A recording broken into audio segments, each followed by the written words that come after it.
Well, this year was a bit weird. I'm going to be honest with you. I was expecting this to be a very exciting All-Star game and an amazing turnout when it comes to the sideshows, the future game, celebrity All-Star game, all that kind of stuff. And, you know, I don't want to say it disappointed, but it was definitely weird. Hopefully MLB fixes this. Let's get into it. Welcome to the Touch and Bases podcast. Good to see your smiling faces again. I am a little bit tired after yesterday. Had a little bit of a get-together for the All-Star game, and I think I had too many to drink, so my head hurts. As you see, we changed the studio up a little bit, and we're going over the All-Star game, basically the break. Now, the next thing we're going to be focusing on is trade deadlines. Obviously, that's coming up, and there's quite a few players that played in the All-Star game this year that are on the trading block, guys like Garrett Crochet. But that isn't exactly the highlight of the All-Star break so far that has caught everybody's attention. Starting off with the home run derby, a lot of you guys hated the video that I posted when it came to Pete Alonso. Now, I do find it very hilarious that you guys defended him and saying that he deserves it. And I understand you're Mets fans and all that stuff, but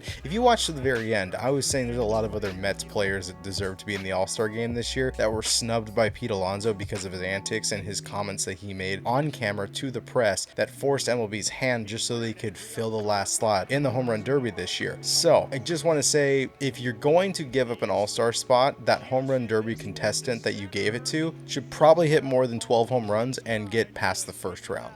Just saying. I'm also hoping the MLB changes up the rules back to 10 outs, because this whole timing thing and having a money ball and having one timeout, it's exhausting these players to work as fast as they can. They're not hitting as many home runs because they're not getting the pitches that they want every single time. And on top of that, I think the fans are there to see the bombs, not to see it go by really quick. You designate an entire day for a home run derby and you make it a very big event that most people pay money to go see that only in particular instead of the actual All-Star game. You're making it sped up like as if we need a pitch clock. I just think we need to go back to 10 outs. Let the batters find the ball that they want. Let's see how far they can hit the ball and let the fans enjoy a full game instead of this timed multi-round setup. And some of you guys might actually use that as an excuse for why Pete Alonso didn't hit so well, giving a time limit instead of 10 outs. I mean, yeah, I guess you can give him that as an excuse, but all I'm saying is maybe it would have helped Pete Alonso when it came to the home run derby, but he didn't make it past the first round. Teoscar took it home, and good for him. I'm proud of Teoscar. I'm glad that he was able to come back with a win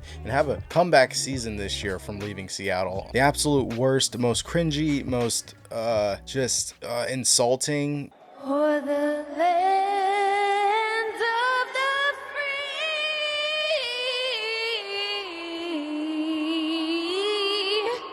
and the home of the brave. It reminds me of Goon with the Canadian anthem that was sang.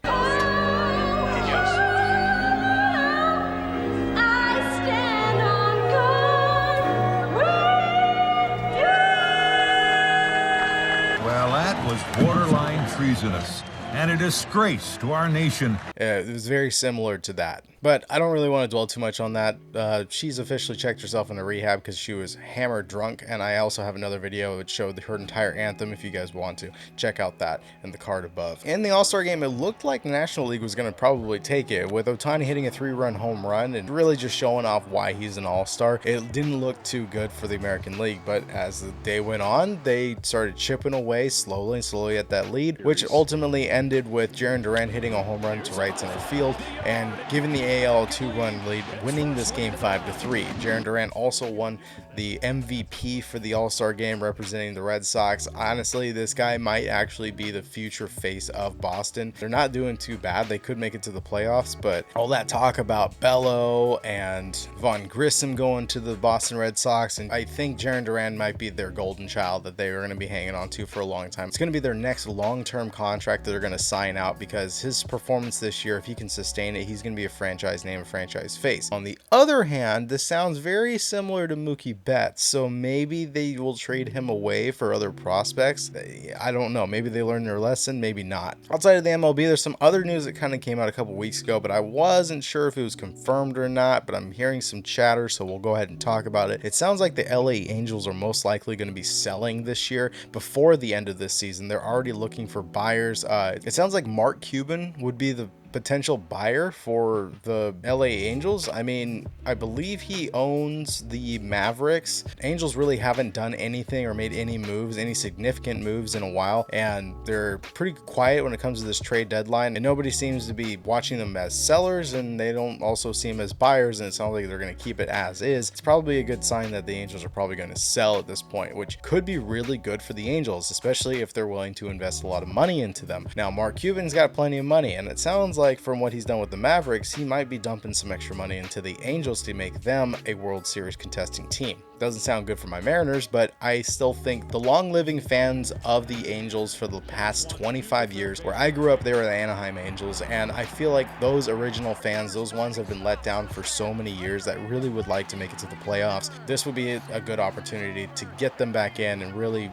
put a big charge into the team and in renovations and really help them become a household name instead of the bottom of the barrel pick. Moving on to the Twitter and stuff that I've kind of looked up is a lot of the comments. There's a lot of whining going on X, whining about what players did play and didn't play. Now, granted, no Mariner played in the All-Star game this year. Munoz was sitting on the bench, but at least he was selected. Everybody's now talking about how, oh, Class A's played in multiple All-Star games and he closed it out, but Munoz was ready to go. Well, I don't know about that. He's had a lot of back issues this year, and I think just him staying healthy is perfectly okay with me. I don't remember who was actually managing the All-Star game this year for the AL side, but with that said, I think that if you're a manager of your team, you want to be the one that comes up with a win, and I don't exactly entirely blame them about not putting in Munoz, as he has blown games before, and I could see with him having some back issues, if he's not feeling 100%, he's not giving 100%, and that could blow a win. Now, if you blow a win in the All-Star game, it doesn't really matter anymore like it used to, where you would actually decide who would be the World Series home team for the following season. Still, if you're a manager and you made it to the All-Star game, you want to be able to say, yeah, I led an All-Star team to a win in 2024. Quick little video, I just wanted to get this out to you. I don't have much content because there's just too much trade rumor stuff going on, and honestly, I